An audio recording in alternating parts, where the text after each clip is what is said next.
Hati-hati buat kalian yang punya anak di bawah 3 tahun. Jadi anak aku yang nomor 1 yang umurnya 2 tahun beberapa hari yang lalu itu lagi seneng banget yang namanya ngupil. Aku kira itu hal yang biasa dan aku lihat di hidungnya pun gak ada apa-apa. Sampai beberapa hari kemudian dia itu pilek terus sembuh, tapi aku tuh heran kok masih ada kayak sumbatan gitu di hidungnya. Terus pas aku cium pun hidungnya yang sebelah kiri ini tuh bau banget. Terus akhirnya aku senterin, ternyata di hidung kiri anak aku itu ada sumbatan, tapi dia itu dalam banget sumbatannya. Nah, aku kira itu tuh upil gede, karena dia tuh sering banget ada upil dan aku tuh sering banget ngambilin upil di hidungnya dia. Tapi pas aku ambil pakai pinset, itu tuh nggak bisa sama sekali. Dan anaknya udah pasti ngereok parah karena dia tuh nggak suka banget dipegangin hidung sama kupingnya.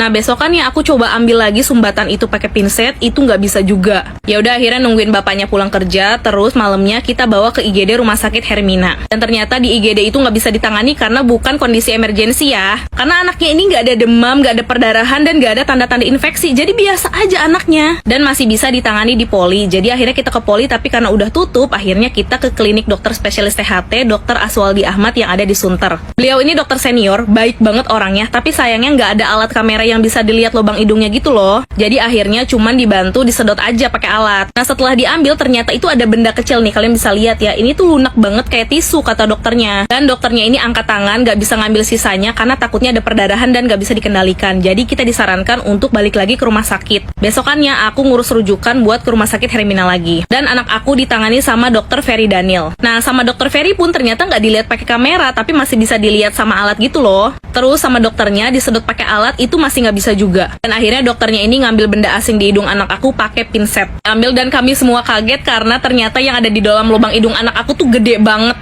Jadi ini tuh busa bantal dan kemungkinan memang udah lama di dalam hidung anak aku. Makanya mulai muncul bau yang gak enak. Dan setelah busanya diambil, kita bisa langsung pulang dan baunya itu udah langsung hilang. Tapi gak dikasih obat apa-apa ya, karena kata dokternya itu bakal sembuh dengan sendirinya. Tapi memang 1 hari setelah diambil, darahnya itu memang keluar terus tapi gak banyak. Nah memang anak aku tuh seneng banget mainin busa bantal ini, tapi biasanya itu dia tuh selalu buangin ke pinggir kasur. Dan aku tuh gak pernah kepikiran dia tuh bakal masukin ke hidungnya. Aduh sulit juga ya jadi orang tua, karena kadang aku tuh suka merasa gagal kalau ada kondisi kayak gini, karena ya aku nggak bisa ngawasin anak aku selama 24 jam full. Tapi ini juga bisa jadi pembelajaran buat kita semua kalau ada gerak-gerik aneh dari anak kita, kayak tiba-tiba ngupil atau tiba-tiba mainin kuping, itu pasti ada sesuatu ya. Dan memang harus bener-bener dilihat sampai ke dalam ya, karena bisa kayak anak aku ini, busanya tuh ada di ujung sini loh.